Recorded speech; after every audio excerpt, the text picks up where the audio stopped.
Hello, non-existent viewers, is TVB, and this today is January 4th. This is going to be part 3 of January of this year's list week. With as this has been a tradition on my channel since 2019, when that year I did the films that are I did my top 5 movies of 2009 to honor all the films that turned 10 years old that year, which are 15 years old now at this point. That's crazy to think about.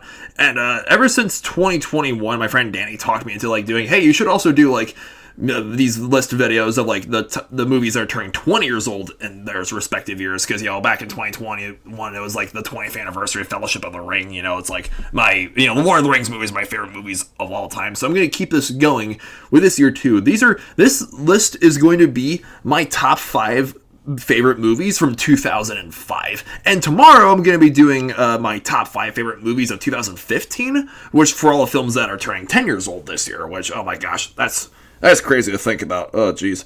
Now, 2005, keep in mind, these lists are based completely off of my opinion and from the films that I have seen. I feel like there's a lot of great films from each of these years I talk about on this channel that that they have films that I just haven't gone around the chance to watch yet.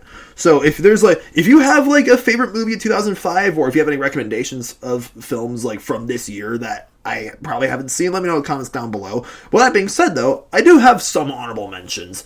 Sin City, Chronicles of Narnia, The Lion, the Witch, and the Wardrobe, and Batman Begins. This was honestly a great year for book adaptations. Batman Begins being the start of Christopher Nolan's Dark Knight trilogy, which I'll admit, I haven't watched Batman Begins nearly the same number of times as The Dark Knight or Dark Knight Rises. It is my least favorite of the Dark Knight films, but it's still a great movie that deserves to be mentioned. And Sin City is just that whole movie is basically watching a comic book. That's because it's based on a graphic novel series by Frank Miller. And Chronicles of Narnia, The Lion, the Witch, and the Wardrobe. I haven't watched that movie in years, but I had to mention it because it turns 20 this year, and it's despite the PG rating, I remember the action scenes being completely breathtaking as a kid. And I definitely, because I listened to all the Lord of the Rings audiobooks recently, or more a year or two ago at this point, and I should really do the same thing for Chronicles of Narnia, because C.S. Lewis and J.R. Tolkien, they were friends. Fun fact, for those of you who didn't know. And I imagine Narnia and Lord of the Rings, the rivalry for which book was more popular back then probably put a strain on their friendship. But I digress. I also got to give an honorable mention to The Cinderella Man. That's a film I've watched twice. First time was in history class, my junior of high school, for U.S. history. Second time was with my roommate at a time a few years ago, who was really into boxing. This is a really great boxing film with Russell Crowe and Paul Giamatti. I would recommend watching it if you guys haven't had a chance to do so. And lastly, March of the Penguins.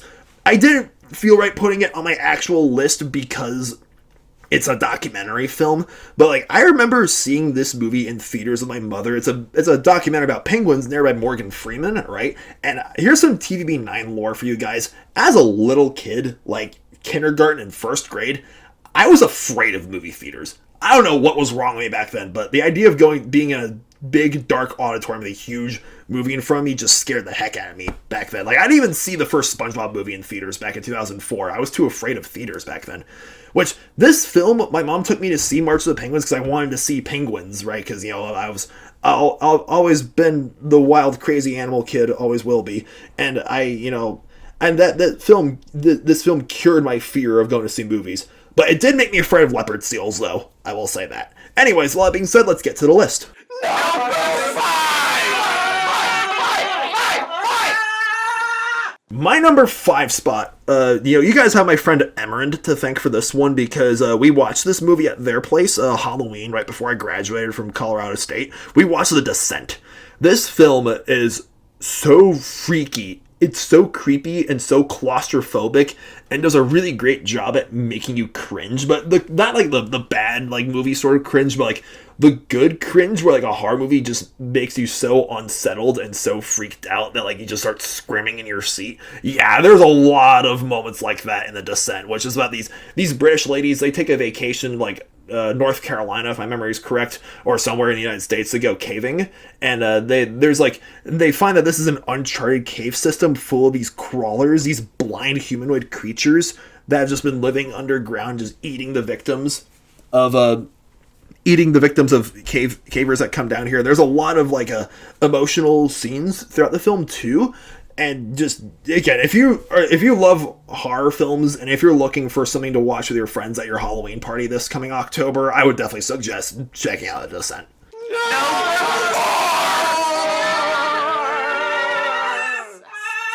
I like to move it, move it. I like to move it, move it. I like to move it. Oh my gosh, Madagascar for my number 4 spot. This, family themed dance nights at summer camp was never the same. I remember at Stovykla, like my Lithuanian scout camp that summer, we had a little skit at one of our big campfire nights where we all just started singing and dancing to this song. Who can possibly forget characters like Alex the lion and Marty the zebra and the Ingloria the hippo and the giraffe's name I forget. I haven't watched Madagascar in years, any of the Madagascar films. And who can forget King Julian and Maurice and Mort and the penguins? Who can possibly forget the penguins of Madagascar? Skipper, Kowalski, Rico, and Private. Oh my gosh, there's this DreamWorks, again, when they cook a 5-course meal, and this film is just, it's so quotable and so nostalgic. And again, being the animal kid that I was back then, I loved how this one went from Central Park to Madagascar, and just the settings that we travel and everything, and the mean potential, like who can possibly forget the sugar honey iced tea, hee hee. Bad jokes for the adults. All right, going to my top 3. This is probably the most controversial choice for being... Actually, no, my number 1 choice is probably the most controversial film I'm going to mention in this video. But my number 3 spot goes to Harry Potter and the Goblet of Fire. If you guys have been watching my videos since 2022 at this point, I committed the cardinal sin as a kid of watching all the Harry Potter movies but not reading any of the books. And my sister was really mad at me for it because I remember her not liking Goblet of Fire because this was when the Harry Potter films did start to deviate from the books. Goblet of Fire was sort of the segue into the darker second half of the Harry Potter franchise. Now that I've listened to all the audiobooks of all the Harry Potter books while playing Minecraft, which the first 3 books, the first 3 movies I should say, do follow books pretty well. They just had to cut a lot of scenes out from the books just to make it more straight to the point. That's the main difference, the major differences between the first 3 movies and the first 3 books. So the movies are they have to just be more straight to the point, right? Because it's a movie franchise, not a TV series. But Goblet of Fire was when the film did start to make notable changes from the books. I think in the movie, it's Neville that gives Harry the gillweed so he could do the underwater challenge. Well, in the book, it's actually Dobby that gives him. Dobby doesn't appear at all in this film, which was always kind of weird to me, growing up.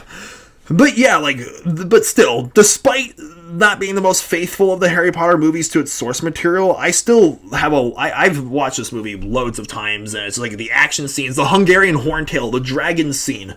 Oh my gosh, is still one of the most thrilling moments of the entire franchise. And Cedric Diggory, as played by Robert Pattinson. It's before there was Twilight, we had Robert Pattinson as Cedric Diggory, and that's my house being a Hufflepuff. Because every Harry Potter quiz I've taken has told me that I'm a Hufflepuff. Even though I kind of look like Draco with my blonde hair, so I went as Draco for Halloween 2 years in a row. So I guess I'm a Slytherin on the outside, but a Cedric on the inside. Like a Hufflepuff on the inside, so to speak. Number 2! No! Okay. Alright, my second favorite movie of 2005... I remember seeing this film in theaters as a kid. I was I think I was in first grade when this movie came out, first or second grade. Yeah, 2005. No, wait, 2005. I was going from kindergarten going into first grade. Yeah, I turned 7 that October. Yeah, my number 2 spot goes to Wallace and Gromit: The Curse of the White Rabbit. This film and Shrek are the only 2 DreamWorks films that have ever won the Oscar for Best Animated Feature, and I swear, if The Wild Robot loses to Inside Out 2 this coming awards season, I wouldn't be... I mean, I loved Inside Out 2, I wouldn't be terribly upset, but still, DreamWorks deserves another freaking Oscar, dang it, over all the Oscars that Disney and Pixar have won. Hang on, let me just let me check my I got my laptop open, so best animated feature category. I know you guys can't see me, like, you know, because I'm just doing a voiceover over some Minecraft gameplay, like always in these videos. But yeah, so like I said, Wallace and Gromit: Curse of Were Rabbit won the Oscar for 2005, and here are all the other Oscars that DreamWorks has lost since then. Let's see. Kung Fu Panda 2008 lost to WALL-E. 2010, How to Train Your Dragon lost to Toy Story 3. Okay, those two were understandable. But Kung Fu Panda 2 in 2011 lost to Rango, and the Puss in Boots lost to Rango 2, which, Rango, that movie is so overrated. Like, yeah, that's one of my, like, animation hot takes. I don't like Rango. It's a stupid movie. 2013, The Croods lost to Frozen, which, again, I could kind of understand that. And 2014, How to Train Your Dragon 2 lost to Big Hero 6, which, okay, I finally got around to watching Big Hero 6 in its entirety on Disney Plus back around Christmas, so I can kind of understand why the Academy chose Big Hero 6 over How to Train Your Dragon 2, but How to Train Your Dragon 2 is my favorite out of the How to Train Your Dragon films, personally. And in 2000, let's take a look. The Boss Baby lost to Coco in 2017, which, again, they didn't really care for The Boss Baby. That's understandable. And 2019, the third How to Train a Dragon film lost to Toy Story 4, which, again, I can kind of understand why that was the case. And let's see. 2022, Puss in Boots: The Last Wish lost to Guillermo del Toro's Pinocchio, which, again, I can kind of understand why why the Last Wish lost that year, but still, that's a S tier film. But yeah, Wallace and Gromit has, it's been 20 years since, like, almost 20 years since that film won the Oscar. So, and it's such an endearing movie too. I love the British setting. I love the voice acting. The claymation was so, I just remember it being so impressive to me as a kid, and like the chemistry between Gromit and Wallace is just it's so unbeatable, and it had a very entertaining and interesting villain too, that one hunter guy, and it's like, again, the whole film is just so unapologetically British, and I just can't get enough. And like, I need to make a point to rewatch it at some point this year when it turns 20.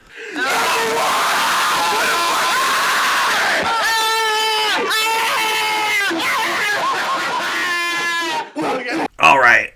This last film, my number one favorite movie from 2005, is it the objectively best film of this year? Probably not. Like I said, I haven't seen every movie that came out in 2005, so if you guys disagree with me on this, that's totally okay. I can see why this film was not everyone's cup of tea, but it was the very first PG-13 movie I ever watched, and I have rewatched this film God knows how many times over the years, so many times. That, my friends, is 2005 King Kong. The Peter Jackson remake with Jack Black, which the weird casting choice, I know, as Carl Denham, and Naomi Watts as Ann Darrow, and Adrian Brody as Jack, the love interest, and of course the man, the myth, the legend, Andy Serkis, doing both the motion capture for the titular King Kong as well as Lumpy the Cook, which that death scene in the bug pit scene when Kong knocks them off the log and into the bug pit and Carl's camera is destroyed, which is where he gets the idea to capture Kong, and they're all attacked by like the giant insects, and like the Carnictus, the giant like slug things, kill Andy Serkis's character.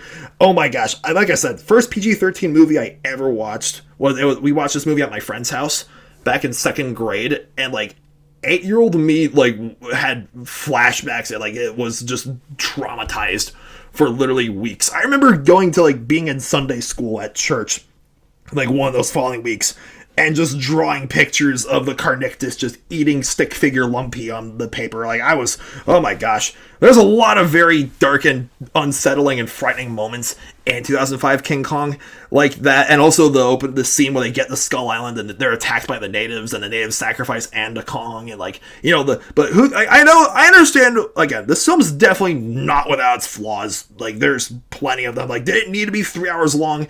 Are there a lot of scenes in this film that could have easily been scrapped and they wouldn't have affected the story? Absolutely. Like, I can understand people criticizing the film for its length and, you know, the weird casting choices or maybe the over reliance on CGI, but the special effects, this film won the Oscar for Best Visual Effects for 2005 when the Oscars came around that year, which is very fitting because the original King Kong from the 1930s, since the Oscar for Best Visual Effects didn't exist at the time, the original 1933 King Kong received no Oscar nominations that year, which is insane considering how much of a cult classic that film is. Like, Peter Jackson, like, I remember watching the special features for 2005 King Kong on DVD, and he absolutely adored the original King Kong as a kid, and he wanted to remake it. And again, he's the same guy who brought us the Lord of the Rings trilogy. Again, the visuals are so just dazzling throughout the film, and the motion capture is very impressive.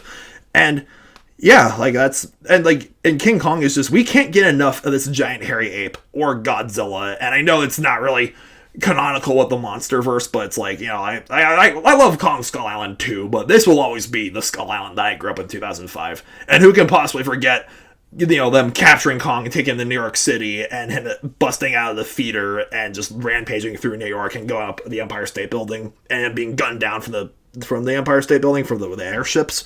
And, you know, Carl's like, it wasn't the planes, it was beauty killed the beast. Like, oh, I'll never forget that.